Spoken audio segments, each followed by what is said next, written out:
Welcome to Beyond the Things Written. And today's episode, I thought I'd go through our handy-dandy reasonings from the Scriptures book. It was a small handbook made for the ministry, topical, where it had all these topics that you might have to come up with, rapture, Trinity, baptism, Jesus, Jehovah, and etc., etc. Today I thought I'd go through an interesting one on the topic of religion. Page 328, it says, how can a person know which religion is right? So I thought I'd just riff on it and just go through it and make some comments on it and see if it really applies to the Jehovah's Witness religion. So if you have your reasoning books, mine's part of the book. I put mine part of the Bible, right? Because I was extra special. Extra holy people put them together, right? We start there. It says, how can a person know which religion is right? Number one, are the teachings based on the Bible? Now, I have an episode, I think I put it in a link here, about are they really based on the Bible? Take a look at that for a longer version of an explanation here. And it says there, are they from God or largely from men? Ask, for example, what does the Bible teach, that God is a Trinity or that this human soul is immortal? Okay, well, how about unbaptized publisher? How about theocracy? How about handing in your field service report? How about conventions?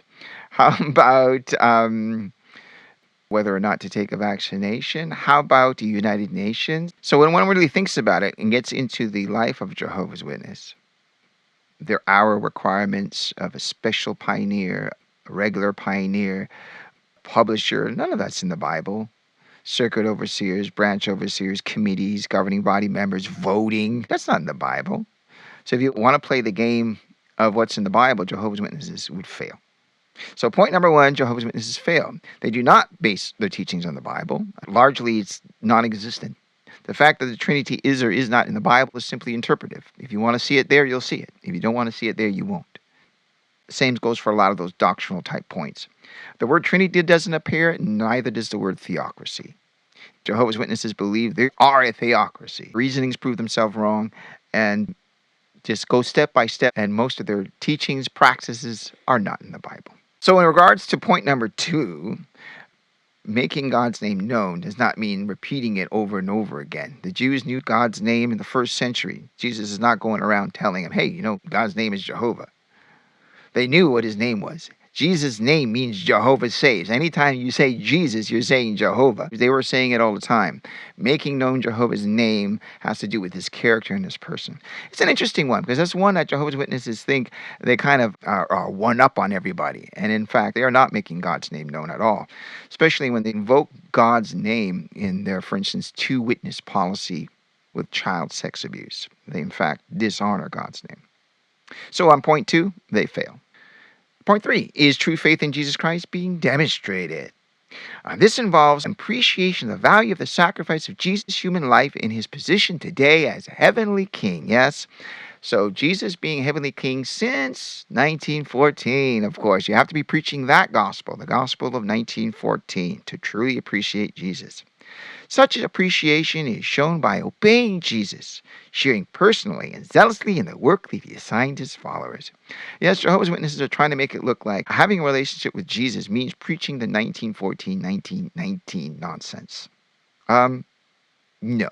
Faith in Jesus has nothing to do with preaching a false gospel.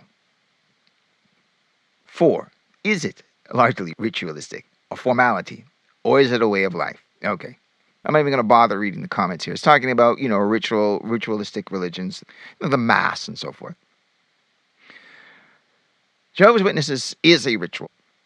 It's a routine. In fact, it's this routine that saves you. It saves you just as much as the Eucharist or the Lord's Supper for a Catholic does, in some sense. And this ties in with the second point, calling on God's name. So Jehovah's Witnesses like to think that because they use Jehovah's name a lot, that somehow this shows they're a true religion. This is false. First of all, they don't believe that. No Jehovah's Witness believes that saying Jehovah's name will save them. Yet they like to somehow have this on one side of their mind, that they are doing this. For instance, if a Jehovah's Witness is inactive, it means he doesn't go to meetings, he doesn't participate in field service. Is he going to be saved on Armageddon?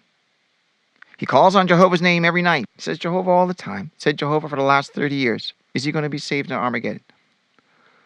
If he's not whole souled doing what the faithful slave is telling him to do. No, he's not going to be saved. God's name has nothing to do with just constantly pronouncing it. To Jehovah's Witnesses, it's that routine. We might call it a ritualistic routine. Going to meetings, personal study, preparing for the meetings, service. And you have to do that whole soul, meaning as much as possibly as you can for as long as you can until the end comes. That routine must be performed to save you. It is that ritual routine that saves you in Jehovah's Witness world. You can have all the beliefs of a Jehovah's Witness, not believe in the Trinity. You can pray Jehovah, Jehovah, Jehovah all you want. But if you are not regularly participating with all that you can, that's one of the reasons why Jehovah's Witnesses never feel saved, never feel they did enough. And it's because of this ritualistic religious movement. It is not the belief that saves you. It is the belief plus the routine as much as you can that does. So on point 1, 2, 3, and 4 of how a person knows they're in the right religion, they fail on all 4 points. Let's keep going. Do its members truly love each other?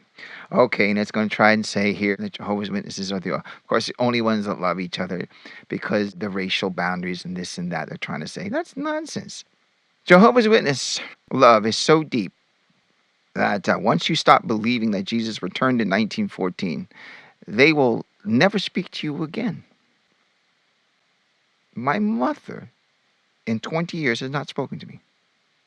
Thereabouts. A few times here and there may have been some contact. I said to her one time, you have to honor the son like you honor the father. She goes, you're talking like an apostate. I'm quoting Jesus. Jesus is an apostate?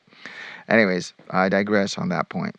Largely, this brotherhood is a myth. It's based upon, not upon your individuality, your own personal faith, your own personal strengths and what you can offer to a community of believers.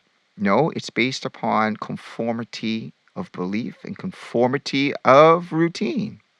How much you can be involved in this routine of activity. Then they will love you. And that's not real love. Love is not determined when everything is going good. Love is determined when things start going sour. That is when true friends and true love is displayed. On this point 5, Jehovah's Witnesses fail, probably is bad or worse than any religion that I have been aware of. Point number 6, is it truly separate from the world? Jesus said his true followers would be no part of the world. To worship God in a manner that he approves requires we keep ourselves without spot from the world. Interesting. They quote James 1:27. They missed the other part of James 27, which says the religion God approves of is to take care of those in need, widows and orphans. Didn't quote that part. Although it's talking about separate of the world, but still. Can that be said of those clergy and other members involved in politics? Interesting, this book was written in 85, I think, 84, 85. At that time, Jehovah's Witnesses, if you asked them if they voted, they would say no. Very stealthily, they added a question from readers. We'll go into the reasons why in another episode. That said, it's a conscience matter, and this often happens. Jehovah's Witnesses change things to conscience matters. Alternative service, organ transplants. In the old days, they were against vaccinations. They were also against aluminum, by the way, and germ theory. Who knew? So this idea of being separate of the world is how Jehovah's Witnesses interpret being separate from the world, and then change it. So before, politics, no good. And even today, they're not going to say they're going to go voting, but technically they can vote. So on point 6 here, are they separate from the world? So take a look at what they did with the United Nations, how they became an NGO, didn't they? Point number 7. Are its members active witnessing concerning God's kingdom? And this is the coup de grace. This is the one Jehovah's Witnesses think that they slam dunk on everybody. Jesus foretold this good news of the kingdom will be preached in all the inhabited earth for a witness to all the nations, and then the end will come. What religion is really proclaiming God's kingdom as the hope of mankind instead of encouraging people to look to human rulership to solve their problems? Okay, that's just nonsense. First of all, Jehovah's Witnesses preach a different good news. Their different good news is not the good news preached by Jesus. When Jesus said this good news, he meant the generation of that time before the temple's destruction and preaching about that good news of that kingdom. So, on the subject of how a person can know what religion is right, Jehovah's Witnesses fail on their own 7 points. We'll have much more on the reasoning book. It is just full of gold to talk about. And I hope that was informative for you. So thanks again for joining me. Like and subscribe and all that. Please support the channel. Think about becoming a Patreon supporter. We're hoping to do this for the rest of our life. And we need your support and help. So thanks again, and we'll see you next time.